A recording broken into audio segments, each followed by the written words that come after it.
Hi everyone and welcome back to the series Special Effects for Games. This is the tutorial number 19 and this time, as requested by a Patreon, we are going to see how to create some environment effects. They are very easy particle systems like fireflies, butterflies, some sun shafts, dust and leaves falling, as well as a whole weather system with clouds, rain, ripples, splashes, water puddles, mists and lightning. And these effects are now available in my Patreon page, go check it out and you will also find some very cool effects. So let's see how we can create some of these effects. So let's start by creating some fireflies and we can create a particle system for that. Rename it Fireflies. And the thing about the fireflies is that the shape is very important and we want to change it to a box. Something like this, it really depends on your scene. The idea is that we have a big box for our fireflies.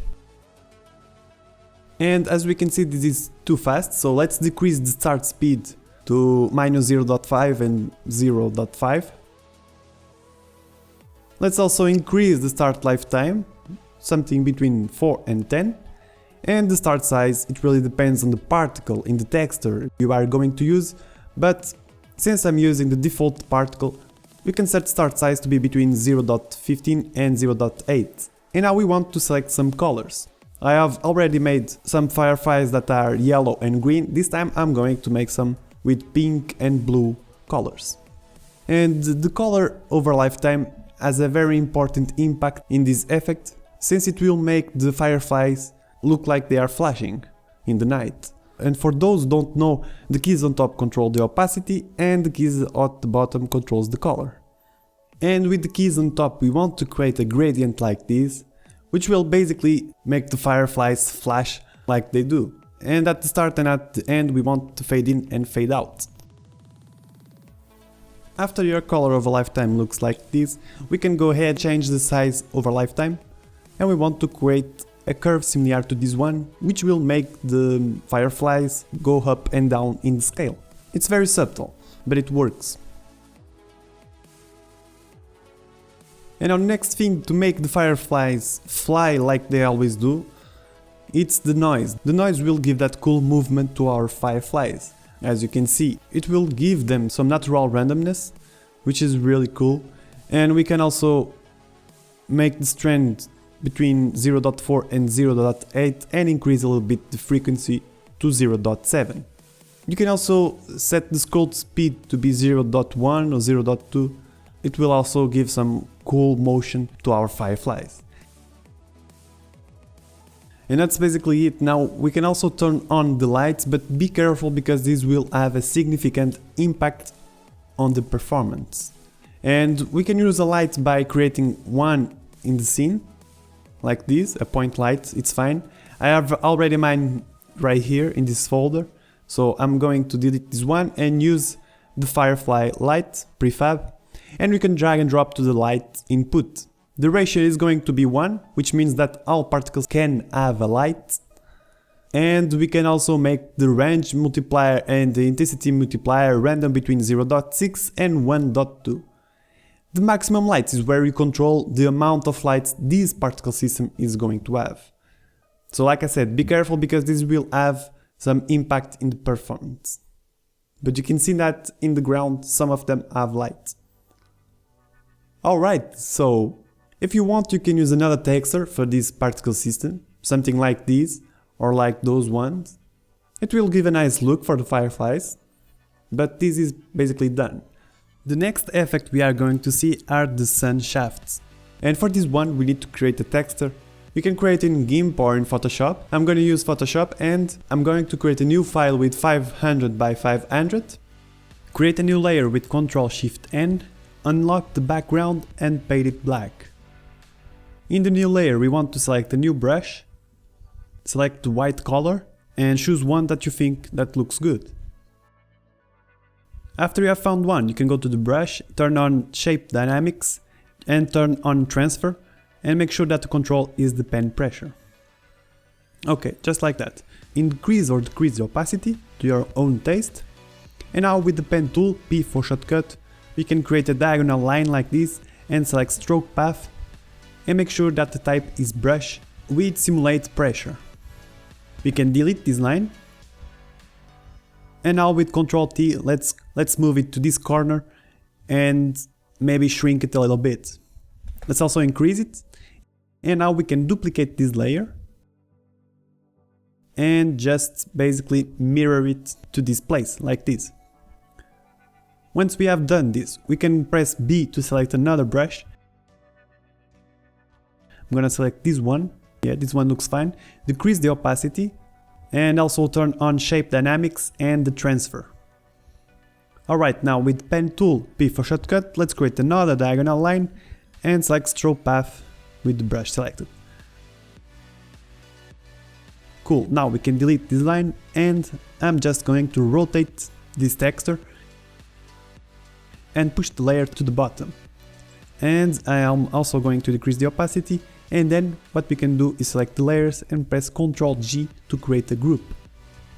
Let's duplicate this group, and now we can simply rotate this and put it somewhere nice like this.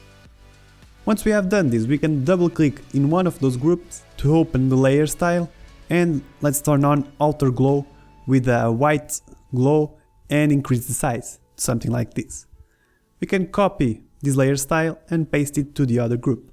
I'm just gonna place this group right here, increase a little bit the size, and then we can hide the black background and export as a PNG to Unity.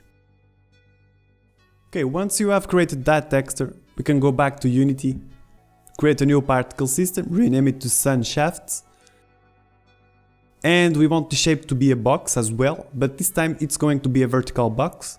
So in my case I will increase the Z like this. And we want the start speed to be really small, something between -0.2 and 0.2. And the start size, it's going to be a little bit bigger, at least in my case, and it's going to be between 10 and 15. And now, after you have created the material, you can drag and drop the sun shafts to our particle system. Let's set the maximum particles to 10 and the emission to be around 1. Let's also change the start lifetime to be between 7 and 15. It depends on what you want, and you can control the rotation in the start rotation like this. Okay, so now you can create some colors for this. These ones are going to be blue, like if this was a water level or maybe beneath the water. It really depends on what you want to achieve. And now we can fade in and fade out the sun shafts with the color of a lifetime, with a gradient similar to this one or to this one. And this is basically it for our sun shafts. The next particle system. It's also extremely simple, and it's some dust that it will give some nice feeling to your scene. You can create a new particle system and change the start lifetime to be between 5 and 10. And the next thing is to change the shape to a box as well, a box similar to this one. Once you have the box, we can set the start speed to be really small, -0.6 and 0.6. The start size of this dust depends on the texture you are going to use, but since I'm using the default texture, 0.0.2 and 0.25 should be enough. And we can select some yellow colors and some orange colors. And we are starting to see some cool dust. You can increase or decrease the rate over time, it depends on the amount you want. And now to give some randomness to the motion, we can turn on velocity over lifetime and set the space to world. And in the X and in the Z, we are going to set values random between 0.5 and -0.5. Or maybe more. This one will control the flow of the dust, basically. And now, as you know, we can fade in and fade out the particles with color over lifetime. And we can also use some size over lifetime with a curve similar to this one, if you want. No problem with that. And that's basically it for our dust. Now the next particle system, it's a little bit harder, but it's also very simple, and it's some leaves falling. So let's create a new particle system, and in my case I'm going to rotate it 90 degrees in the X, like this. I'm gonna place it in this tree. And as you can see, I have already 4 leaves around here. These also are included in the package, in the Patreon package. I'm gonna drag the leaf number 4, rename my particle system to leaves, and decrease the rate over time to be around 4. That should be enough. And the start speed is also going to be very small, at least to simulate the falling of a leaf, between 0.1 and 1.6. I'm going to increase the start life to be random between 8 and 25, because we want to see some leaves falling on the ground and staying there a little while. And now we can control the shape of our leaves by turning on 3D start size and selecting random between 2 constants. And let's make the X random between 0.4 and 0.2 and Y random between 0.8 and 0.6. At least this is what works for these leaves. And we can also say that we want some start rotation to be random between 0 and 360 degrees and set the randomized rotation to 1. Now for the color, we can select between 2 colors, and for the first color I'm going to use this color picker right here. And as you can see, we can select any color in the Unity, and I'm going to select one of the greens that we can see in this tree. Alright. And for the second color, I'm going to select a brighter green, make it a little bit brighter, just like this, just so we can match the colors of the leaf with the colors of the tree. Now, like we did with the dust, we can also turn on the velocity over lifetime to create some randomness in the motion of our leaves. And the next thing we want to do is turn on collision. And we want to set the type to world, so it can collide with everything. And as you can see, the leaves bounce back, and we can turn off that by setting the bounce to 0. And by the way, as you can see, the leaves have a strange collider. I think the collider is too big. We can turn on visualize bounce and see that the collider is really big, and we can decrease the radius scale to match the size of our leaves. Something more or less like this. And as soon as you set the dampen to 1, they will fall and they will stay, which is what we want in this case. Now we can make sure that the leaves, while they are falling, they have some rotation, they just don't fall straight. And we can do that by turning on rotation over lifetime, but this time we are going to use a curve in the angular velocity. And this curve will make sure that the leaves, they only rotate while they are falling, and they don't rotate when they are on the ground. It looks very strange when they rotate and they are in the ground. And we can fix that by setting the curve to be something like this, which will make sure that they rotate in the beginning and they stop rotating after a few seconds. And we can actually use 2 different curves, so let's set it to be random between 2 curves, like this. And the second curve, it's going to be for the negative values, as you can see. And this will generate some more randomness to our leaves. And now if you want, you can increase the emission, the rate over time, or decrease it if you want less leaves. But that's basically it for our leaves, and our dust, and our sun shafts, and for the fireflies. In the next tutorial we are going to see how to create the weather system with some clouds, rain, raindrops, splashes, water puddles, and even lightning. At least the lightning, I think it looks really great. And as well with some mist. So thank you for watching, guys.